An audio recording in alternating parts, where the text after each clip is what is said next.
ॐ सहना भवतु सहनौ भुनक्तु सह वीर्यं करवावहै तेजस्विनावधीतमस्तु मा विद्विषावहै। ॐ शान्ति शान्ति शान्तिः। हरि ओम। আমরা দেখছি ভগবদ গীতা অষ্টম অধ্যায় 8 নম্বর শ্লোক আজকে দেখব। अभ्यास योग युक्तेन चेतसा न अन्यगामिना परमं पुरुषं दिव्यं याति पार्थ अनुचिंतयन्। पार्थ ओ पृथार पुत्रो, अभ्यास योग युक्तेन अभ्यासेर যোগের সঙ্গে যুক্ত হয়ে অর্থাৎ অভ্যাসের সাধন করে। অভ্যাসের সাধন অর্থাৎ নিয়মিত সাধন করে। আর সেরকম সাধন করার জন্য যে মন তৈরি হয় সে মন দিয়ে। না অন্যগামিনা, শুধু নিয়মিত সাধন করতে হবে তা নয়, শুধু তাই নয়, মনটা অন্য কোথাও অন্য গামিনা ওই দিকে যাবে না। গম বলতে যাওয়া, গামিনা যে যাচ্ছে কোন দিকে, অন্য দিকে, অর্থাৎ যে তোমার ধ্যানের বিষয়, ধ্যানের বস্তু, সেটা থেকে অন্য দিকে যাওয়া। না অন্যগামিনা অর্থাৎ যাবে না। অর্থাৎ আমাদের নিয়মিত ধ্যান করতে হবে, একই সঙ্গে আমাদের অন্য দিকে মনকে দেওয়া চলবে না। তো একনিষ্ঠ ধ্যান হবে। এরকম করলে কি হবে? চেতসা। তো প্রথমে বলল অভ্যাস যোগ युक्तेन, অর্থাৎ যে মনটা অভ্যাসের নিত্য অভ্যাসের নিয়মিত অভ্যাসের দ্বারা প্রশিক্ষিত, যুক্ত মানে যে মনটাকে নিয়ন্ত্রিত করা হয়েছে। কিসের অভ্যাস? যোগের অভ্যাস, যোগের অভ্যাস। কি যোগ? ধ্যান। এখানে ধ্যানের কথা বলা হচ্ছে। তারই সঙ্গে চেতসা, এমন একটা চেতস মন যেটা না অন্যগামিনা, যেটা অন্য দিকে যায় না। তো নির্দিষ্ট যে লক্ষ্য তার দিকে মনটাকে যুক্ত করে রেখে নিয়মিত অভ্যাস করা। তাতে কি হবে? পরমম, যে পর অর্থাৎ যার পর আর কিছু নেই। বাংলাতে আমরা যখন পর বলি তার মানে আপন পর, এই অর্থ। এটা হচ্ছে পরম, পরম বাংলাতে আমরা বলতে পরম, যে পরম, পরমম মানে যার পরে আর কিছু নেই, পরম তত্ত্ব। দিব্যম, কিন্তু সংস্কৃতে পর মানে হচ্ছে পরমম। দিব্যম, দিব্যম মানে যার তেজ আছে। কেন এটা বলছে তেজ আছে? যেখানে আর কোনো রং থাকে না। আমরা দেবতা কেন বলি? দেবতা এর জন্যই বলি যে তারা একদম তেজ ওখান থেকে আসছে। তো আমরা সাধারণত তেজটাকে সাদা রঙের সঙ্গে গুলিয়ে ফেলি, তা নয়। কিন্তু তেজ হচ্ছে যেখানে কোনো রং থাকবে না, যেখানে কোনো রং থাকবে না, অর্থাৎ যেখানে কোনো মালিন্য থাকবে না। রং থাকবে কেন? কোনো মালিন্য থাকলে, কোনো কিছু ধরনের কোনো জিনিস থাকলে ওখানে ওই জিনিসের রংটা থাকবে। সেখানে কিছুই থাকবে না, ওখানে সব রকমের আলো ওখান থেকে সরিয়ে দেওয়া, মানে ওটাকে বলে রিফ্লেকশন, তাই তো? তো যে ওখানে কিছু পড়লেই ওখান থেকে ওটা বেরিয়ে আসে, এজন্য ওটাকে বলে দিব্যম। দিব ধাতু থেকে এসেছে, দেবতা, দিব্যম। তার অর্থ কেন আমরা বলি এই যে তেজ তেজ দেবতারা তেজস্বী, কেন তাদের মধ্যে কোনো মল নেই, কোনো অশুদ্ধ কিছুই নেই। পুরুষম, তো সেই পুরুষ, পুরুষ মানে এখানে জীবের কথা বলা হচ্ছে না, এখানে সেই পরম পুরুষের কথা বলা হচ্ছে। অনুচিন্তয়ন, তার চিন্তা করতে করতে, ইয়াতি, তাকেই গিয়ে পৌঁছায়। অর্থাৎ যে মানুষ নিয়মিত ধ্যান করে, অভ্যাস করে, আর সেরকম ধ্যান করার জন্য যার মনটা সংযত হয়েছে, যুক্ত হয়েছে, আর যে অন্য কিছু নিয়ে ভাবে না, সে সবসময় ওই পরমম পুরুষম, পরম পুরুষের কথা ভাবার জন্য সে ওকেই পায়, মানে পরম পুরুষের সঙ্গে এক হয়ে যায়। এইটা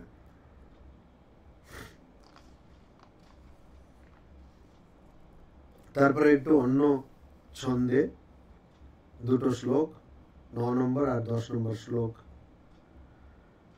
কবিম পুরাণম অনুশাসিতারম अनोरणीयां समनुस्मरेद्यः सर्वस्य धातारम् अचिन्त्य रूपम् आदित्यवर्णं तमसः परस्तात् प्रयाणकाले मनसाचलेन भक्त्या युक्तो योगबलेन चैव भ्रुवोर्मध्ये प्राणम् आवेश्य सम्यक् सतं परम पुरुषम उपैति दिव्यम।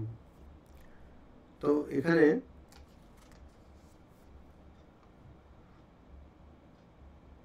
ভগবান শ্রীকৃষ্ণ বলছেন কবিম, কবি অর্থাৎ যে সব কিছু জানে, সর্বজ্ঞ। এখানে মানে হচ্ছে পরম তত্ত্বের জন্য এটা বলা হচ্ছে, কিন্তু কবি বলতে ঋষিও বোঝায়। ওই জন্য ভগবদ গীতাতে বলা হয়েছে কবয়ঃ अपि अत्र मोहिताः, অর্থাৎ কর্মের গতি কি হবে, কি কর্ম করলে কি ফল হবে। গহনা কর্মণো গতিঃ কবয়ো অপ্য অত্র মোহিতাঃ, এরকম বলা আছে। ওখানে কবি অর্থাৎ ঋষি, এখানে কবি অর্থাৎ ওই পরম তত্ত্বকে বলা হচ্ছে। অতএব ওইটা হচ্ছে সর্বজ্ঞ। পুরাণম, পুরাণম মানে যেটা সবচেয়ে পুরনো, কিন্তু আমরা সাধারণত পুরনো জিনিসটাকে কি করি, ফেলে দিই, বা এটা আর কাজে লাগবে না। কিন্তু এটা পুরা আপি নবা আপি, নবা আপি অর্থাৎ এটা যদিও পুরনো কিন্তু এটা নূতনও বটে, অর্থাৎ এটা কখনোই এর নাশ হচ্ছে না, সবসময় নূতন হয়ে থাকছে। ওই অনুশাসিতারম, এ সবাইকে শাসায়। এটা থাকার জন্য পৃথিবীতে নিয়ম আছে, শৃঙ্খলা আছে, শৃঙ্খলাবদ্ধভাবে সবকিছু চলছে। অনুশাসিতারম, যে অনুশাসন করায় তাকে বলে অনুশাসিতারম। কে এটা? ওই ব্রহ্ম, পরম তত্ত্ব। অনোহ অনিয়ামসম, অণু মানে হচ্ছে ছোট, খুবই ছোট, পরমাণু এরকম সব বলা হয়। তো এটা ওই অণু মানে যেটা আমরা বলি খুবই ছোট, ইলেকট্রন বলতে পারেন, অ্যাটম বলতে পারেন, ওর থেকে অনিয়ামসম মানে সূক্ষ্ম থেকে সূক্ষ্ম। সর্বস্য ধাতারম, সব কিছুরই আধার। এখন সবকিছুর জন্য আধার দরকার পড়ে, কিন্তু এটা সবকিছুরই আধার, মানে ভগবান হচ্ছে সবকিছুরই আধার, সবকিছুকে ইনি বহন করছেন। অনিত্য অচিন্ত্য রূপম, আর এর রূপটা চিন্তা করা যায় না, ভাবা যায় না। অচিন্ত্য রূপম আদিত্য বর্ণ, কেন রূপটা চিন্তা করা যায় না? কেন রূপটাই নেই, বা সব রূপ এর মধ্যে রয়েছে। দুটো কারণ, একটা হচ্ছে কোনো রূপ নেই, আর আরেকটা কারণ হচ্ছে সব রূপ এর মধ্যে, যেটা বিশ্বরূপ দর্শনে ভগবান শ্রীকৃষ্ণ ওই 11 অধ্যায়ে দেখাবেন অর্জুনকে। তার মধ্যেই সবকিছু রয়েছে, দেব অসুর সব কিছু রয়েছে। তো আমরা সাধারণত একটা রূপের কল্পনা করতে পারি, একাধিক রূপের, হয়তো দুটো তিনটে রূপের কল্পনা একসঙ্গে করতে পারি, কিন্তু সমস্ত প্রপঞ্চে যা রূপগুলো, যে রূপগুলো রয়েছে সেগুলোকে একসঙ্গে আমরা কল্পনা করতেই পারি না। এই জন্য তার অচিন্ত্য রূপম, তার রূপ কল্পনা করা যাবে না। আরেকটা মানে আছে যে তার রূপই নেই, সে রূপ নাম রূপের পারে, নাম রূপের অতীত, ওই জন্য রূপ কল্পনা করা যাবে না। আদিত্য বর্ণম, তার বর্ণ মানে তার যে আলো বা তার রং সেটা কিরকম, আদিত্যের মতন অর্থাৎ সূর্যের মতন। কেন? সূর্যের মতন সে স্বয়ং জ্যোতি। এখন একটা টর্চকে দেখতে কত আলো লাগবে প্রশ্ন, একটা টর্চকে দেখতে গেলে কত আলো লাগবে? কিছু লাগবে না, টর্চ অন করলেই তো টর্চকে দেখা যাবে। ওরকম সূর্যকে দেখতে গেলে কত আলো লাগবে? সূর্যকে দেখতে গেলে কোনো আর আলাদা আলো লাগবে না, কারণ সূর্যকে তো দেখা যাবে। তো ওই রকম ওই অর্থ এখানে বোঝা আছে। আদিত্য বর্ণম আমরা সবসময় ভাবি ও তাহলে সাদা রঙের, না, এখানে বোঝানো হচ্ছে যে ওটা স্বয়ং জ্যোতি, স্বয়ং প্রকাশ, মানে ওকে দেখার জন্য আর কিছু লাগবে না, ব্রহ্ম জ্ঞান দিয়েই ব্রহ্মকে বোঝা যাবে। তমসঃ পরস্তাৎ, আর সেটা পরস্তাৎ পারে, কিসের পারে? তময়ের পারে। তম মানে হচ্ছে অন্ধকারও বটে অজ্ঞানও বটে, অজ্ঞানের পারে। অন্ধকার অজ্ঞান দুটোই তমস, তমস বা তম এই কথার মানে। তো অজ্ঞানের পারে। আর কি করতে হবে? প্রয়াণ কালে, যখন শরীর যাওয়ার সময়, প্রয়াণ কালে প্রকর্ষ রূপেণ ইয়ান। ইয়ান মানে মানেটা কি? ইয়ান মানে হচ্ছে আমাদের সংস্কৃত সাহিত্যে আমরা প্রচুর পাই, ইয়ান মানে হচ্ছে কোনো বাহন, যাওয়ার একটা জায়গা থেকে আরেকটা জায়গায় যাওয়ার জন্য বাহন যেটা, সেটা হচ্ছে ইয়ান। তো সবচেয়ে ভালো বাহন কি হবে? এক জন্ম থেকে আরেকটা জন্মে যাওয়া, তো ওই জন্য এটা প্রয়াণ। প্রয়াণ প্রয়াণ কালে, ওই শরীর যাওয়ার সময় মনসা অচলেন, তখন কি রকম থাকতে হবে? ভক্তিয়া, ভক্তির সঙ্গে, আর যুক্ত মানে যার মনে ভক্তি থাকবে, আর অচলেন মনসা একদম স্থির মন দিয়ে। অচলেন মানে যেটা চঞ্চল নয় আর কি, যেটা কোথাও এদিক ওদিক ঘুরছে না, সেই স্থির মন দিয়ে যোগ বলেন চ, তো ভক্তি আর যোগের বল দ্বারা, যোগের বল মানে এই যে ধ্যান করা, মনকে নিয়ন্ত্রিত করা, এটাই যোগ। এটার বল দিয়ে এব নিশ্চিত রূপে ভ্রুবহ, দুটো ভ্রুর মধ্যে, যে এটা কিন্তু এখানে বলা হয়েছে, দয়া করে এটা কিছু করবেন না। আপনাদের গুরু যেমন বলে দিয়েছেন কিরকম ধ্যান করতে হবে সেটাই করবেন। অনেকে গীতা এই শ্লোক টুক পড়ার পরে তারপরে দেখা যাচ্ছে দুটো ধোক এরকম টেরা চোখের মতন এরকম দেখছে, সামনের লোক বুঝতে পারছে না, আপনি ওকে দেখছেন, কাহি পে নিগাহে কাহি পে ইশারা, এইসব হয়ে যাচ্ছে। হ্যাঁ, তো ওইটা করবেন না। তারপরে দেখা যাবে আই ডক্টরের সঙ্গে যেতে হবে, হয়তো মাথার ডক্টর কাছেও যেতে হবে। তো এইসব করতে যাবেন না। এখানে বলা আছে ভ্রুবর মধ্যে। কেন এটা বলা আছে? যেমন আমরা যখন ষষ্ঠ অধ্যায় দেখছিলাম ধ্যানে, তখন ওখানে বলছিল যে নাসিকা অগ্রম, মানে নাকের সামনের দিকে, তার মানে হচ্ছে যে এদিক এদিক ওদিক তাকাবে না, এদিক ওদিক তাকাবে না। ধ্যান করছি, হঠাৎ দেখলাম এখন একজন ক্লাস দেখছে, ওই দিকে চোখ, কে আসছে কে যাচ্ছে, এরকম নাম বলবো না, আপনারা সবাই চিনেন, খুব সবাই জানেন, ওনার পিছনে হয়তো মায়ের ছবি আছে, তো এরকম নাম তো বলা যাবে না। তো ওরকম করে দেখছেন, এরকম ওইরকম দেখবেন না। আশেপাশে কি যাচ্ছে, কে এলো, আরে রসগোল্লা এলো, এখনো খাওয়া গেল না, এই খাওয়া গেল, ও সময় হয়ে গেল, মহারাজ তো দেরিতে শুরু করলেন, এইসব এই দিক ওই দিক মনটা যেন যাবে না। ওটার জন্য বলছে নাসিকা আগ্রহ। ঠিক ওই কারণে এখানে ভ্রুবহ মধ্যে, এই দুটো ভ্রুবের মধ্যে এখানে মনকে কেন্দ্রিত করতে হবে। তার মানে এটা কি? আচ্ছা, ওটা আমি পরে আসি। এই সারা জীবন আমি একরকম কাটালাম, আর প্রয়াণ কালে হঠাৎ মৃত্যুকালে এইসব মনে পড়বে? কখনো পড়বে না। ওই জন্য এটা সবসময় করতে হবে, সবসময় ভক্তি সহকারে থাকতে হবে, সবসময় মনকে সংযত করার চেষ্টা করতে হবে, সবসময় মনকে স্থির করতে হবে। নাহলে ওই তখন ঠাকুর যা বলছেন, ওই ও স্ত্রীকে ডেকে, বউকে ডেকে বলছেন, সলতেটা একটু নামিয়ে দাও, তেলটা খুব খরচা হয়ে যাচ্ছে। আর তেল রাশিয়া থেকে কিনবে না কোথা থেকে কিনবে এগুলোও চলছে। তো তো ওই জন্য ওটা যেন একটু নামিয়ে দাও। ওই তেল এই তেল আলাদা জানি, নাহলে কেউ কেউ বলবে মহারাজ জানেন না ওই তেল থোড়ি এখানে লাগায়। এখন কিছু বলাও যাবে না, হঠাৎ তাহলে সঙ্গে সঙ্গে 50টা কমেন্ট চলে আসবে। তো ওই তেল আলাদা এই তেল আলাদা, যাই হোক। আর যে তেল লাগানো হয়েছে মানে যেটা জামাই বলে না তেল দিচ্ছে, সেই তেলটাও আলাদা, কিন্তু তেলের প্রয়োজন আছে। তো ভ্রুবোহ মধ্যে প্রাণম সম্যক আবেশ্য, ওই দুটো ভ্রুয়ের মধ্যে এই যে প্রাণ, তখন তো প্রাণ যায় যায় অবস্থা না, প্রয়াণ কালে প্রাণ তো যাচ্ছে সত্যি, অক্ষরার্থে প্রাণ যাচ্ছে। তখন ওই দুটো ভ্রুয়ের মধ্যে ওটাকে এনে, ভ্রুয়ের মধ্যে এনে আবেশে ওখানে এনে ইহা অনুস্মরেত, যে সম্যক সম্পূর্ণভাবে সব প্রাণটাকে টেনে, বলে প্রাণ কোথায় দিকে যায়, অনেক 9টা দ্বার আছে, 9খানা দ্বার আছে শরীরে, নবদ্বারে পুরে দেহি। তো ওই 9খানা দ্বার দিয়ে, দরজা দিয়ে যে জায়গা থেকে যায়, তো সেটা দিয়ে বোঝা যাবে যে তার জীবনটা কিরকম ছিল।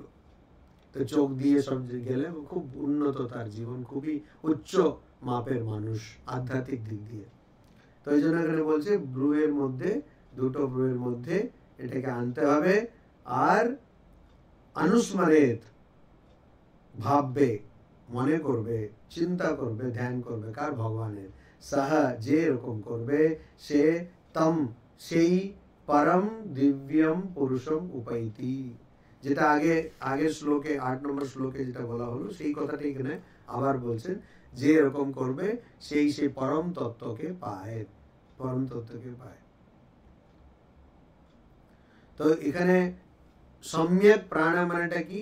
তার ইচ্ছা, তার মন, তার সব রকম যত চিন্তা ভাবনা সবকিছু ওখানে এক জায়গায় কেন্দ্রিত করবে। আর ওরকম করলে যে প্রাণটাকে সে পায়, বা সেই প্রাণ নয়, যে পরম পুরুষকে সে পায়, সে পরম পুরুষ কিরকম, তার কি স্বরূপ, সেটা 11 নম্বর শ্লোকে ভগবান শ্রীকৃষ্ণ বলছেন। यद अक्षरम वेद विदो वदन्ति विशन्ति यद्यतयो वीतराः रागाः यदिच्छन्तो ब्रह्मचर्यं चरन्ति तत्ते पदम संग्रहेण प्रवक्ष्ये। এটা কি? वेदविदः, যারা वेद के जाने,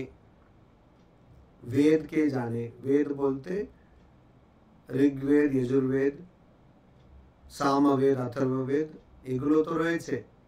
তাছাড়া বেদ বলতে ভগবানের জ্ঞান, যারা আত্মজ্ঞান ব্রহ্মজ্ঞান জানে। यत् अक्षरम वदन्ति মানে এই যারা বেদকে জানে, তারা যেই অক্ষরম মানে যার কোনো ক্ষয় হয় না, যে শাশ্বত, তাকে যারা জানে, যার সম্বন্ধে, যে সনাতন তত্ত্বের সম্বন্ধে ওই বেদের বিদ্বান বলেন, বদন্তি वीतरागाः, যাদের কোনো রাগ অর্থাৎ সংস্কৃতের রাগ আসক্তি নেই, তারা यतः यतयः यत् विशन्ति, তারা যেটা সম্বন্ধে वीतरागाः মানে আসক্তি ত্যাগ করার পরে यतयः যারা মনকে সংযত করার জন্য চেষ্টা করছেন, তারা অর্থাৎ সন্ন্যাসীরা यत् विशन्ति যেখানে প্রবেশ করেন, विशन्ति প্রবেশ করেন, यत् इच्छन्तः ব্রহ্মচর্যম চরন্তি, আর এই যারা সন্ন্যাসী, তারা যেটা পাওয়ার জন্য, यत् যেটা, इच्छन्तः ইচ্ছা করে, ব্রহ্মচর্যম চরন্তি ব্রহ্মচর্য ব্রতের পালন করেন, তে তৎপদম সংগ্रहेण প্রবক্ষ্যে, সেই যে পরম তত্ত্ব, সেই পরম তত্ত্বের তৎপদম সেই অবস্থাতে সংগ্रहेण অর্থাৎ সংক্ষেপে প্রবক্ষ্যে আমি সেটা সম্বন্ধে বলবো।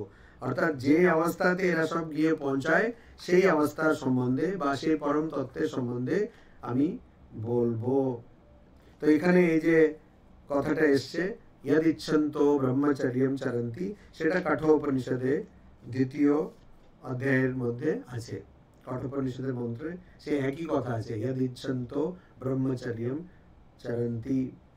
তো ওইটার সম্বন্ধে আমি বলবো। অর্থাৎ যেইটার সম্বন্ধে যারা বেদকে জানে তারা বলেন, যারা সন্ন্যাসী, যারা যেটা পাওয়ার জন্য ব্রহ্মচর্য ব্রতের পালন করেন, আর যেটা ওরা আসক্তি ত্যাগ করে যেখানে প্রবেশ করেন বা যেটাকে পান, সেই অবস্থার সম্বন্ধে, সেই পরম তত্ত্বের সম্বন্ধে আমি তোমাকে সংক্ষেপে বলবো। কেন বিস্তারে বলা যাবে না?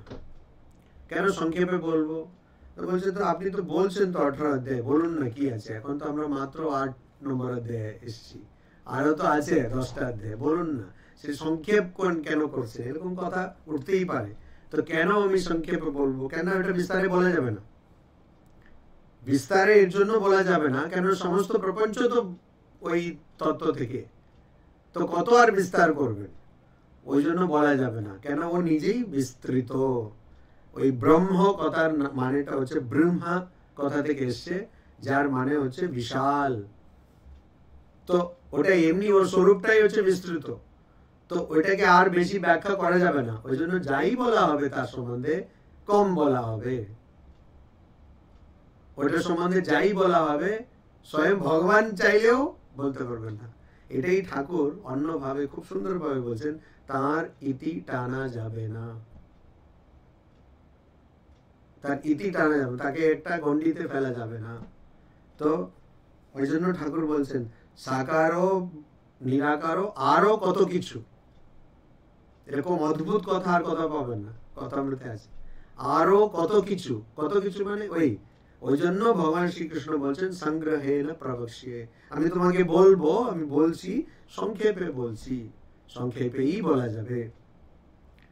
আচ্ছা, তারপরে 12 নম্বর শ্লোকে আসছি আমরা। সর্বদ্বারাণি সংযম্য মনো হৃদি নিরুধ্য চ মূর্ধন্যাধায়াত্মন প্রাণম आस्थितो योग धारणाम ओम इति एक अक्षरम ब्रह्म व्याहरन् माम अनुस्मरन् यह प्रयाति त्यजन देहम स याति परमाम गतिम। এখানে সর্বদ্বারাণি সংযম্য, সব দ্বারকে সংযত করে। তো এখানে সর্বদ্বারাণি মানে সব দ্বার, মানে এখানে ওই নবদ্বারে প্রদেহি ওই দ্বারের কথা বলা হচ্ছে না। এখানে আমাদের যে ইন্দ্রিয়গুলো, জ্ঞানেন্দ্রিয়গুলো, তার কথা বলা হচ্ছে, জ্ঞানেন্দ্রিয়ের কথাগুলো বলা হচ্ছে, আর মনের কথা বলা হচ্ছে। তো এই যে 6টা দ্বার, এইটাকে সংযম করে, সংযত করে, সংযম্য, এগুলোকে সংযত করে। मनः हृदि निरुध्य च, আর মনকে হৃদয়ের মধ্যে, অর্থাৎ আধ্যাত্মিক হৃদয়ের মধ্যে, যেটাকে নাকি বলা হচ্ছে একটা আঙ্গুষ্ঠ মাত্র, বুড়ো আঙ্গুলের তার আকার, সেই হৃদয়। এই যে আমাদের যে হৃদয়ের জন্য আমরা বেঁচে আছি সেই হৃদয় নয়, ওটা আলাদা জায়গায় আছে। তো ওই আধ্যাত্মিক হৃদয়ের মধ্যে মনকে ওখানে বদ্ধ করে, মানে ওখানে ওটাকে সংযত করে। মন এদিক ওদিক যাবে না, ওইদিকেই থাকবে। প্রাণম মূর্ধনি আদায়, আর প্রাণটাকে মাথায় নিয়ে যেতে হবে। আমি আবার বলছি, এগুলো করবেন না। যেমন এই অ্যাডভার্টাইজমেন্ট সব দেখেন না, not for done by professionals, not to be practised at home বা এরকম। তো এইটা করতে যাবেন না। এটা গুরু যা বলেছেন সেটাই আপনারা সাধন হিসাবে করবেন, কিন্তু মাথায় প্রাণটা চলে যায়, এটা হচ্ছে সবচেয়ে বড় অবস্থা। আত্মনঃ আধায়, ওখানে নিয়ে গিয়ে প্রাণটাকে টেনে ওখানে নিয়ে গিয়ে আত্মনঃ যোগ ধারণাম। এখন প্রশ্ন উঠতে পারে যে আমরা মরছি, তখন প্রাণ কোথায় যাচ্ছে এটা আমাদের হাতে আছে নাকি? আমার হাতে যদি থাকতো আমি তো প্রাণকে যেতেই দিতাম না মহারাজ, আমি তো বলতো আর 10 বছর থাক, যদিও আমার জন্য অন্যদের প্রাণ যাচ্ছে সেটা ঠিক আছে, কিন্তু আরো 10 বছর জন্য যাক, এরকম আমি বলতাম। আপনি বলছেন আবার কোথায় ভ্রুয়ের মধ্যে নিয়ে আসতে হতে, ভ্রুর মধ্যে, তারপরে আবার মাথার মধ্যে, এসব কি মাথা সব বলছেন। তো এরকম করা যায়, আগেও যেমন বললাম অবশ্যই করা যায়, কিন্তু আমরা যদি এটা সাধন করি। আবার আমাদের এইসব লাগবে না, ঠাকুর আমাদের খুবই সহজ সাধনের উপায় বলে দিয়েছেন, তো সেটা করুন। এগুলো করে আবার অনেক সময় এগুলো করতে গিয়ে মাথায় খারাপ হয়ে যেতে পারে। তো এটা রাজযোগের মধ্যে স্বামীজিও বলছেন, স্বামী বিবেকানন্দও বলছেন। তো আত্মনঃ যোগ ধারণম आस्थितः, মানে আত্মনঃ যোগ ধারণাম আস্थितः, যোগ ধারণা মানে এই ধ্যান করার অভ্যাস, সেটাতে যে আস্थितः প্রতিষ্ঠিত।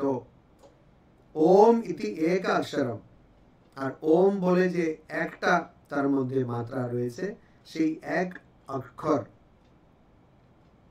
ব্রহ্ম ব্যাহরণ, সেটাকে ব্রহ্ম, ব্রহ্ম যে আসলে ওম যেটা সেটা ব্রহ্ম। আমরা মান্ডুক্য উপনিষদে দেখি, ওখানে বলে যে ওমই ব্রহ্ম, কঠোপনিষদেও তাই বলা হয়। তো ওই ওম যেটা প্রকৃতপক্ষে ব্রহ্মণ বোঝায়, তো সেই ওমের উচ্চারণ করতে, ব্যাহরণ অর্থাৎ উচ্চারণ করে, মাম অনুস্মরণ আমাকে চিন্তা করে, আমায় চিন্তা করে, অর্থাৎ ভগবানকে চিন্তা করে, দেহম ত্যজন যে শরীরটা ত্যাগ করে, ইহ প্রয়াতি যে সেরকম ত্যাগ করে, সে শরীর ছাড়ে বা এই জন্ম থেকে অন্য জন্মতে যায়, সে সহ সে পরমাম গতিম ইয়াতি, সে পরম গতি পায়, অর্থাৎ তার আর জন্ম হবে না, তার আর আবার জন্ম হবে না। তো এটাই করতে হবে, আর কিছু বিশাল কিছু না করলে চলবে। মরার সময় ভগবানকে চিন্তা করতে হবে, ব্যাস। তো মরার সময় ভগবান চিন্তা করতে গেলে কি করতে হবে? সবসময় এখন চিন্তা করতে হবে, তখন মরার সময় ভগবান চিন্তা করবে। না হলে যখন ওই কেউ সার্জারি টার্জারি করতে যায় বা এমনি কোমাতে চলে যায়, তখন আমরা কি বলছি আমরা তো জানি না, বা গভীর ঘুমে কি বলছি সেটাও জানি না। তো সেটা কি বলবো আমরা, যেটা আপনি জাগ্রত অবস্থায়, জেগে থাকা অবস্থায় বলছিলেন, ভাবছিলেন, সেটাই বলবেন। জেগে থাকার অবস্থায় আপনি যেটা, জেগে থাকা অবস্থায় আপনি যেটা ভাবছিলেন, বলছিলেন, করছিলেন, সেটাই বলবেন। তো কাউকে বকছেন, গালাগাল দিচ্ছেন, সেটাই আসবে তখন। হয়তো একটা ছোট অপারেশনের জন্য গেছেন, ডক্টর বললো জেনারেল অ্যানেস্থেসিয়া করতে হবে, যেই অ্যানেস্থেসিয়ার এটা ঢুকলো, ওই যখন ওই জ্ঞানটা যাওয়ার সময় এটা কিছু আবল তাবল অনেকে বলে, অনেকে আবার বলে না। তো সেই বলতে গেলে তো তুমি এরকম করছো, এইসব বলে ফেলবে। কেন? জেগে থাকার অবস্থায় ওইটাই বলা হচ্ছে। তো কি করতে হবে? সবসময় ভগবানের নাম করতে হবে। আমাদের যারা আগেকার মানুষ ছিলেন, তারা এটার জন্য খুবই আরেকটা সরল উপায় বার করেছিলেন। তো আমাদের তো দেশে যা হয় সবই তো এখন বলে দেওয়া হচ্ছে, সব সেকেলে, কোনো যুক্তি নেই, ওই জন্য বলছি। তো তারা এটার জন্য ভালো একটা উপায় বার করেছিলেন, কি, যে যারাই আমার কাছে থাকবে তাদের সব নাম এরকম দিয়ে দেবো। কি, কারো নাম লক্ষ্মী, কারো নাম কিছু, আর কিছু রাম, লক্ষণ, এগুলো। তো সবসময় তো এদের সঙ্গেই জোড়া বাঁধে। তো আমি লক্ষ্মী এরকম করলে তখন অন্তত লক্ষ্মীর নাম বলবো, নারায়ণের নাম বলবো। হ্যাঁ, তো এখন তো নাম এমন এমন দিচ্ছে, বাংলাতেও নাম নেই নাকি, সংস্কৃতেও নাকি নাম পাওয়া যাচ্ছে না, কোনো ভারতের ভাষাতেই নাম পাওয়া যাচ্ছে না, এই জন্য কোরিয়ান নাম দিচ্ছে, টিকু পুকু সব কিছু একটা নাম দিয়ে দিল। তো এই টিকটুকু টুকটুক বলে শেষে হয়তো টিকটিকি হয়ে যাবে, কে জানে। তো এই জন্য সবসময় আমাদের মাথায় কি ধরনের চিন্তা আসছে, সেটা এই অষ্টম অধ্যায়ের গোটা কথা, মানে সম্পূর্ণ অধ্যায়ের যা কথা ভগবান শ্রীকৃষ্ণ আমাদের বলছেন, মানে অর্জুনকে দিয়ে, অর্জুনের মাধ্যমে আমাদের যে কথা উনি বলছেন, সেটা হচ্ছে এটাই, যে তুমি সবসময় ভগবানের চিন্তা করবে, সবসময় ভালো চিন্তা করবে, সৎ চিন্তা করবে, এটা খুবই দরকার। অনন্য চেতাহ সততম यो मां स्मरति नित्यशः तस्य अहं सुलभः पार्थम नित्ययुक्तस्य योगिनः। सुलभ অর্থাৎ খুবই সহজভাবে লভ্য, খুবই সহজভাবে পাওয়া যায়। সুলভ, এখন বলবে সুলভ শৌচালয়, এমন নাম দিয়েছে না, সহজভাবে পাওয়া যায়। ও অত সহজ পাওয়া যায় না, খুঁজতে হবে কোথায় গেল। তারপরে 5 টাকা দিলে কি দুর্গন্ধ। যখন শুরু হয়েছিল খুব ভালো, কিন্তু এখন তো খুবই জঘন্য। যাই হোক, না বলে পারলাম না। তো ওই যে শুরু করেছিল তার সঙ্গে আমার দেখা টেকা হয়েছিল, মানে ভালো মানুষ, কিন্তু হচ্ছে না এখন। তো কিন্তু এটা ওইরকম না, সুলভ সুগম্য ভাবে যেটা পাওয়া যায়, সহজ ভাবে যেটা পাওয়া যায়। সু মানে সহজ। অনন্য চেতাহ, আগে যেটা বললো না অন্যগামী না, ওই কথাটা এখানে বলছেন। অনন্য চেতাহ, চেতাহ মানে মন আর কিছু ভাববে না। অনন্যা নাম রাখা হতো আগে, অনন্যা মানে আর কিছু না, ওই ভগবান ছাড়া আর কিছু না। অনন্যা কত সুন্দর নাম, ওইটাই ভাবা। অনন্যা ভাবলেই তো মুক্তি হয়ে গেল।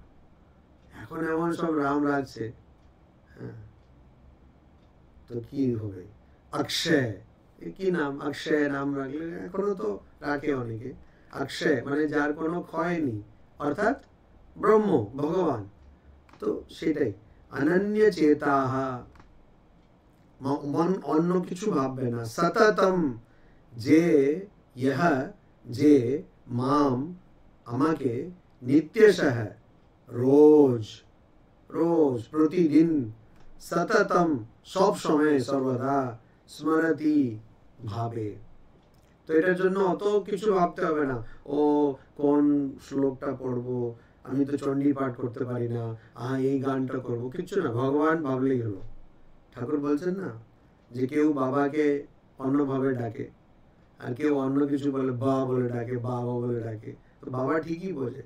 আরেকটা জিনিস যেটা আমি খুব আমাকে অবাক করে দেয়, আর কিছুদিন আগে, কিছুদিন না কয়েক বছর ধরে ইন্টারনেটে ওটা চলছে, সেটা হচ্ছে মা ঠিক জানে বাচ্চা কাঁদছে, ছোট শিশু কাঁদছে, মা ঠিক জানে সে তেষ্টার জন্য কাঁদছে, না খিদের জন্য কাঁদছে, না ঘুম পাচ্ছে বলে কাঁদছে।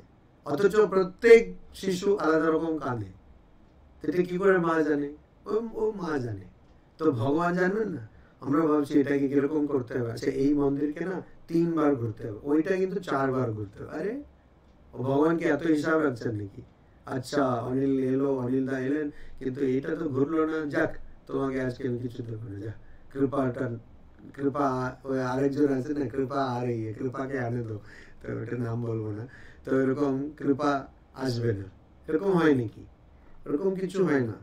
ওই জন্য স্মরতি নিত্যশঃ, রোজ, সততম, সব সময়, সর্বদা মনে রাখতে হবে, মনে করতে হবে, স্মরণ করতে হবে। স্মরণ যেটা শিখ ধর্মে ওরা বলে, পাঞ্জাবিতে বা ওই অঞ্চলের মানুষরা যুক্তাক্ষরগুলো বলতে পারে না, তো স্কুল বললে ওরা বলবে সাকুল, স্কুটার বললে বলবে স্কুটার। দিল্লিতে তো পুরো ভর্তি পাঞ্জাবি, তো স্কুটার, তো ওরা ওই যুক্তাক্ষর বলতে পারবে না। তো এরকম স্মরণ তারা বলতে পারে না, ওই জন্য বলে সিমরন বলে। তো সিমরন বললে এখন কোনো ফিল্মের কোনো রোলের মনে পড়ে গেল, সব বুদ্ধি না, দুষ্টু বুদ্ধি। সিমরন মানে হচ্ছে স্মরণ করা, নাম স্মরণ। আর শিখ ধর্মে সেটা খুব বড় গুরুত্ব আছে। গুরু গ্রন্থ সাহেবে বারবার যদি কিছু একটা সাধনের কথা বলা হয়েছে, সেটা হচ্ছে সিমরন, বারবার নাম সিমরন। তারা ওইটাই করে, সবসময় ভগবানের নাম করো, স্মরণ করতে হবে। আর ভগবানের স্মরণ করতে গেলে আপনাকে অত কিছু ভাবতে হবে না। জপ, গুরু বলেছেন জপ করতে হবে, কিন্তু ভগবান ভাবলেই হলো, সে ভগবানের চিন্তা করলেই হলো, আর অত করে নাম টাম ডাকতেও লাগবে না। কিন্তু আমাদের মন তো সেরকম পরিপক্ক নই না, আমরা ভগবানের চিন্তা করব কম, ভগবানের প্রসাদের চিন্তা বেশি করব। ওই জন্য আমাদের ওই জপ করতে লাগে, স্তুতি করতে লাগে। কিন্তু এটা যে সবসময় করবে তার কিরকম অবস্থা? পার্থ ও পৃথার পুত্র, अहम तस्य नित्ययुक्तस्य योगिनः सुलभः। আমি সেই अहम, আমি तस्य ওই মানুষের, কার? যে সব সময় আমার চিন্তা করে, নিত্যयुक्तस्य আর যে সব সময় আমার সঙ্গে যুক্ত হয়ে রয়েছে, যে সব সময় মনকে সংযত করে, সে আমার কথা ভাবছে, योगिनः সেই যোগী, সেই যোগীর কাছে আমি সুলভ হ্যাঁ, আমি কে? সেই যোগীর কাছে আমি খুবই সুলভ, অর্থাৎ আমি সহজেই ওই যোগী আমাকে সহজেই পেতে পারে, আর কিছু না। ঠাকুর বলছে শুধু মিউ মিউ করে যাও, শুধু বেড়ালের মতো মিউ মিউ করে যাও, বাস এইটাই, মা মা করতে হবে, বাস। হ্যাঁ, তো মা মা করতে হবে, এটা করলেই আর কিছু ভাবতে হবে না, ভগবান আমাদের আর জন্ম গ্রহণ করতে দেবেন না। তারপরে 15 নম্বর শ্লোকে বলছেন, মাম উपेत्य পুনর্জন্ম দুঃখালয়ম অশাশ্বতম না আপনুবন্তি। ওটাই মানে ওই স্মরণ করলে কি হবে? ভগবান খুব সহজে আমরা ভগবানকে পাবো, তার মানেটা কি? এটাই, মাম उपेत्य পুনর্জন্ম दुःखालयम अशाश्वतम न आपनुवन्ति महात्मानः संसिद्धिं परमां गताः। परमां संसिद्धिं गताः। তো সেই যে এরকম সবসময় ভগবানের নাম করছে, সে কি পায়? পরমাম সংসিদ্ধিম, সবচেয়ে বড় সিদ্ধি পায়। ঠাকুরের দর্শন সিদ্ধির সম্বন্ধে আছে, ওইটা বলা যাবে না, খুবই খুবই খারাপ দর্শন। আর ঠাকুর বলছেন, দেখো তুমি এরকম আমাকে বলেছিলে এই সিদ্ধি জন্য প্রার্থনা করতে, আর তোমার জন্য আমার এরকম খারাপ দেখতে হলো। তো ওই পরমাম সংসিদ্ধি, তো ওই সিদ্ধি নয়, ওইগুলো সব নশ্বর, ওগুলো থাকে না। কিন্তু এটা হচ্ছে সংসিদ্ধি, মানে সম্যক রূপেণ সিদ্ধি, সম্পূর্ণভাবে সিদ্ধি। কি স্বামীজি বলছেন, education is the manifestation of perfection already in man. মানুষের মধ্যে যে সিদ্ধি বা যে সম্পূর্ণতা আগে থেকে রয়েছে, সেটাকে খুঁজে পাওয়াটাই হচ্ছে শিক্ষা। তো পরমাম সংসিদ্ধি মানেটা কি? যেটা পরম পরম অর্থে, মানে সবচেয়ে উচ্চ অর্থে যেটা সিদ্ধি, তার মানে আমাদের যে অজ্ঞান নাশ, সম্পূর্ণভাবে অজ্ঞানের নাশ। তো ওই অবস্থা পেয়ে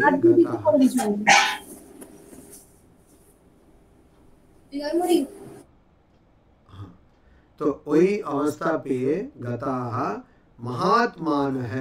महात्मानः কেন? আত্মানः সবাই, যার আত্মা রয়েছে সে আত্মানः, কিন্তু মহাত্মানः কেন? কেন সে নিজের অজ্ঞানটাকে পার করে নিয়েছে, নিজের অজ্ঞানকে জয় করে নিয়েছে, নিজেকেই জয় করে নিয়েছে, নিজের অজ্ঞানকে নাশ করে ফেলেছে। তো সেই মহাত্মানः তারা মাম আমায় উपेत्य পাওয়ার পরে দুঃখালয়ম, এই যে দুঃখের আলয় মানে দুঃখের বাড়ি, কোনটা? সব বাড়ি দুঃখের বাড়ি। দুঃখের বাড়ি মানে হচ্ছে জগৎ। অনিত্যম অসুখম লোকম ইমম প্রাপ্য ভজস্ব মাম। ভগবদ্গীতাতেই ভগবান শ্রীকৃষ্ণ বলছেন দুঃখ আলয়ম মানে দুঃখের আলয়ম, দুঃখস্য আলয়ম। দুঃখের আলয় মানে দুঃখের বাসস্থান, দুঃখের বাড়ি বলতে আলয়ম বাড়ি, দুঃখের বাড়ি, দুঃখের গৃহ। কি? অশাশ্বতম, আর আবার সেটা নশ্বর, সেটা শাশ্বত নয়, সেটা সনাতন নয়, নশ্বর। কি সেটা? পুনর্জন্ম।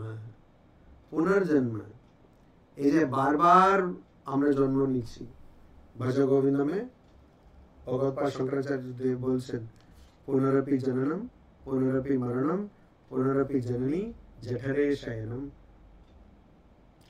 আজকাল না যোগ বানানোর কোনো বিষয়ই নেই, সব বিষয়ে বানাবে। তো একটা বাচ্চা বলছে যে এরকম বাচ্চা আছে, তো মা বলছেন, আরে এত কষ্ট করে আমি তোমাকে 10 মাস তুমি গর্ভে ছিলে, তো খুব কষ্ট হলো। তো বাচ্চা ফটান করে বলছে, কার কষ্ট ছিল? আমার কষ্ট ছিল। না আলো না কিছু, অন্ধকার, না এসি না ফ্যান, ওখানে পড়ে আছি, আর যেখানে দেখছি জল আর সব নোংরা টাইপের জল, আর আমি কিছু বলতেও পারছি না, খেতে পারছি কিন্তু বলতে পারছি না, তুমি যখন পাঠাবে তখনই আমি পাবো। এরকম করে একটা বেরিয়েছে, খুব মজা। তো এইটা জঠরে শয়নম, মায়ের গর্ভে পড়ে থাকতে হবে 9 মাস না 10 মাস, কত মাস, তারপর কিছু কিছু তাড়াতাড়ি বেরিয়েও আসতে হবে, প্রিমেচুর, তারপরে সারা জীবন কিছু ভুগতে হবে। তো জঠরে শয়নম, তো সেইটা পুনর্জন্ম। এখানে পুনর্জন্ম বলছেন, এখানে অদ্ভুত ব্যাপার। সবসময় আমরা বলি এই সংসারটা অনিত্য, তাই বলি তো, অনিত্যম অসুখম লোকম, লোকম সংসার অনিত্য। এখানে কিন্তু পুনর্জন্ম কথাটা ব্যবহার করা হয়েছে, কথাটা একই। সংসার মানে পুনর্জন্ম, বারবার জন্মগ্রহণ করা, বারবার মরা, সেটা সংসার। সংসারতি মানে সেটা একটা চক্রান্তের মধ্যে চক্রের মতন আছে, সেটা সংসার। তো এই সংসার কথাটা এখানে ব্যবহার না করে এখানে পুনর্জন্ম কথাটা ব্যবহার করেছে, না আপনুবন্তি পায় না। তো যে এরকম সবসময় ভগবান চিন্তা করছে, তাকে আর জন্মাতে হয় না, কত আনন্দ, সবসময় আনন্দেই আছে। আনন্দ ছাড়া আর কোন অবস্থা থাকতে পারে সেটাই জানে না। আমাদের সব এরকম। আমি অনেক সময় ভাবি, মানুষ যারা বাড়িতে মানে সংসার করে, কত ছোট ছোট কথা নিয়ে তারা কথা বলে। আমি অনেক সময় ভাবি, এই কিছুদিন আগেই আমি দেখছিলাম, আমার খুব অদ্ভুত লাগছিল যে ও না এরকম চায় দেয় না, ও এই করে না, অমুক করে না, এইসব কথা চলছে। আমি আসছি কলকাতা থেকে হায়দ্রাবাদ, মানে বেলুর মঠ গিয়েছিলাম হেডস কনফারেন্সের জন্য, কলকাতা থেকে হায়দ্রাবাদ আসছি ইন্ডিগো। কারণ ইন্ডিগোটাই সবচেয়ে চিপ, আর সবসময় মানে মোটামুটি সময় মতন ইন্ডিগোই যায়। তো ইন্ডিগোতে আমি আসছি, আর হায়দ্রাবাদ থেকে এখানে কোরিকোডের আরেকটা ফ্লাইট ছিল। ও মা, ওটাতে অনেকে উঠেছে যারা হিন্দিভাষী, বোধহয় মনে হলো মারওয়াড়ি এই ধরনের, আর ওরা থাকেন হায়দ্রাবাদে, কিন্তু তাদের মানে পৈতৃক বাড়ি, অনেকে তো আছেন কলকাতায়। তো কলকাতায় তো একটা পুরো গ্রুপ আত্মীয় স্বজন সব উঠলো ফ্লাইটে, আর তারা কথা বলতে শুরু করলো, বাপরে বাপ। মানে একটা তো নয়েজ পলিউশন তো আছেই, আর সবাই বলে দিওয়ালিতে নাকি নয়েজ পলিউশন হয়। নয়েজ পলিউশন তো সবসময় হচ্ছে, তো ওইটা হচ্ছে, নয়েজ পলিউশন তো আছেই, ওইটা তো একটা হলো। তারপরে আমি সবসময় জানলার কাছে বসি, জানলা থেকে কিছু দেখা যায় না, উপরে গেলে কাউকে দেখা যায় না, কিন্তু ওই জানলার পাশে বসলে কি হয়, একদিক থেকে কোনো ডিস্টারবেন্স থাকে না, বই খুলে পড়তে থাকলাম। আর এই বই খুলে পড়বো কোথায়, এ তো পাশে একজন বসে আছে মহিলা, আর সে কি বাপরে, হ্যাঁ বোস স্পিকার, সে তো মানে এত লাউড ভয়েস, কিছু বোঝা যাচ্ছে না, পড়ছি কিন্তু সব ওখানে টেনে দিচ্ছে। বলছে क्या देखो हमारा तो ठीक ही हुआ, हमने सबको दिए 50,000 रुपए सबको, हम कोई बोलते थोड़ी है कि देते हैं करके, पर पता है उन्होंने दिया। अच्छा पिताजी ने, और क्या 1-1 लाख रुपए दिया, बताओ हमको बताया उन्होंने 1-1 लाख रुपए। बोले की सब কথা বলে রে বাপরে এরা, হ্যাঁ আর দেখো ও क्या साड़ी पहन के आई थी। তারপরে কথা এইসব গেল কোন দিক, আমি তখনই ভাবলাম এটা তো মানে খুব সুবিধের দিকে যাচ্ছে না। তারপরে বলছে কি, আরে আজকাল তো এক এক অফার होना तो कॉमन है। বলে বাপরে এটা কোথায় চলে গেল, এই কথাগুলো হচ্ছে। তারপর বাড়িতে, আচ্ছা চা খাবে, আচ্ছা আমি একটু চা বানিয়ে দেবো, আচ্ছা তুমি কি চা নেবে, আচ্ছা চা কি করে নেবে, এটা দেখো না। এই চা নিয়েই চললো একটা পুরাণ। হ্যাঁ নরেন্দ্র মোদীও চা নিয়ে বোধহয় এত ভাবেননি। হ্যাঁ এটা কি, মানে ছোট ছোট জিনিস নিয়ে, তাহলে আপনি যখন প্রয়াণকালে কি হবে, ওই চা করতেই মরে যাবেন। প্রয়াণকালে থোড়ি ভগবান এই চিন্তা করবেন। বাড়িগুলোতে কত সময় আমরা নষ্ট করি। আচ্ছা মানুষ জন্ম গ্রহণ করেছে, কিছু একটা রেসপেক্ট দেবো তো ওই জন্মকে। ভাগবতে বলছে, সব জায়গায় বলছে, কোথায় মানুষ জন্ম, এই ছোট খিটির পিটির করতেই। তো আমার তো খুবই মানে অবাক লাগে যে অনেকে 10 বছর 20 বছর পরে অনেকে আসে আমার কাছে, স্বামীজি আর আমরা পারছি না, মনে হচ্ছে আলাদা থাকতে হবে। বলে এত বছর থাকলে কি করে, এটাই তো আমার কাণ্ড। এইটাই যদি তোমাদের বাড়ির কথাবার্তা হয় তাহলে এত বছর থাকলে কি করে, সেটাই হচ্ছে কথা। হ্যাঁ, কি ফালতু কথাবার্তা সব। ওইটা এখানে বলছেন যে এইটা তুমি ছাড়ো, তুমি এটা দুঃখালয়ম তো এমনি দুঃখালয়ম, এমনিতেই দুঃখালয়ম, সেটাকে আমরা আলাদা করে আরো দুঃখালয়ম তৈরি করছি আমাদের তরফ থেকে, আমাদের কন্ট্রিবিউশন দুঃখালয়ম। তো ভালো কথা বলতে হবে, ভালো চিন্তা করতে হবে, উন্নত চিন্তা, ভালো উচ্চ ধরনের চিন্তা, সেটা থাকতে হবে। তো ওইটাই আবার একটু অন্যভাবে বলছেন 16 নম্বর শ্লোকে, আব্রহ্ম ভুবনা লোকাহ পুনরাবর্তিনো অর্জুন মাম উपेत्य तु कौन्तेय पुनर्जन्म न विद्यते। গ্যারান্টি কি, হে অর্জুন, আব্রহ্ম ভুবনাথ লোকাহ, তো অনেক রকম লোক রয়েছে, লোক মানে সংসার রয়েছে, অনেক ধরনের সংসার রয়েছে। কি রকম? আব্রহ্ম ভুবনাথ, তার মানে ওই ব্রহ্ম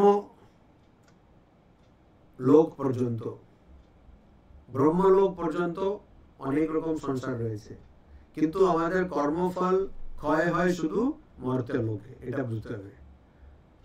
এখন কেউ হয়তো অনেক বেশি পুণ্য করছে, অনেক ক্লাস টাস করছে, অনেক মন্দির টন্দির যাচ্ছে, কিন্তু এদিকে মোক্ষ টোক্ষ ভাবছে না, বলছে আমার দরকার নেই এটা।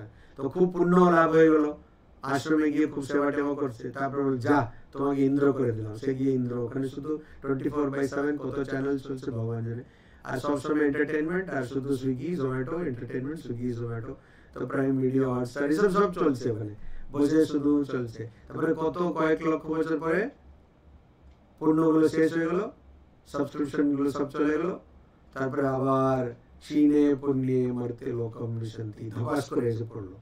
তো কর্ম ফল শুধু ক্ষয় হবে মর্ত্য লোকে, শুধু এখানেই ক্ষয় হবে। কিন্তু অনেক লোক রয়েছে, ইন্দ্রলোক, ব্রহ্মলোক। তো ভগবান শ্রীকৃষ্ণ বলছেন যে সব লোক, তোমাকে কোনো লোকে যেতে হবে না, তুমি পুণ্য করলে পাপ করলে কিছু তখন যায় আসে না। যদি তুমি সবসময় ভগবানের চিন্তা করো তাহলে তোমার কি হবে, পুনরাবর্তী না হয় এইসব। কিন্তু এইসব যে লোক আছে, ইন্দ্রলোক, ব্রহ্মলোক, এখানে যাও শুধু সময় সাপেক্ষ, একটু সময় কম বেশি লাগবে এইটুকু, কিন্তু আবার জন্মগ্রহণ করতে হবে। কিন্তু কৌন্তেয়, ও কুন্তি পুত্র, মাম উपेत्य, আমার কাছে এলে পরে পুনর্জন্ম না বিদ্যতে, আর তোমাকে পুনর্জন্ম নিতে হবে না। নাহলে ভাবো আবার A for apple, B for bat, তখন সিলেবাস পাল্টে যাবে। A for artificial intelligence, B for bit, C for chip, D for data, এরকম সব পড়তে হবে, সব নতুন করে পড়তে হবে, তারপর আবার নতুন পরীক্ষা দিতে হবে। হ্যাঁ, তো পরীক্ষা, এত পরীক্ষা দেওয়া, এই জন্যই আমি আর জন্মগ্রহণ করছি না। বাপরে, এই জন্য এত পরীক্ষা দিয়েছি না, আর দরকার নেই পরীক্ষা। তো সীতা দেবীও তো তৃতীয় অগ্নি পরকে বলছে আর দরকার নেই, আমি মায়ের কাছে যাচ্ছি। এই পরীক্ষাটা খুব ডেঞ্জারাস। আর আমাদের কত, ওনার তো শুধু 3 পরীক্ষা, আমাদের কত পরীক্ষা দিতে হয়েছে, প্রচুর পরীক্ষা। আমি তো আর জন্মই গ্রহণ করবো না, আর ভগবান বলবে না তো আর দরকার নেই, অনেক পরীক্ষা দিয়েছি, চলে এসো, আর দরকার নেই। তো সততম আর নিত্যশঃ, সব সময়, সততম মানে সব সময়, আর প্রতিদিন নিত্যশঃ ভগবানের চিন্তা করতে হবে। এই তখন কি হবে, খুব সহজে ভগবানকে পাওয়া যায়, খুব সহজে পাওয়া যায়। যেমন বাচ্চা, শিশু সবসময় মা মা করছে, সে আবার এমন ভাষায় করছে শুধু মাই বুঝবে।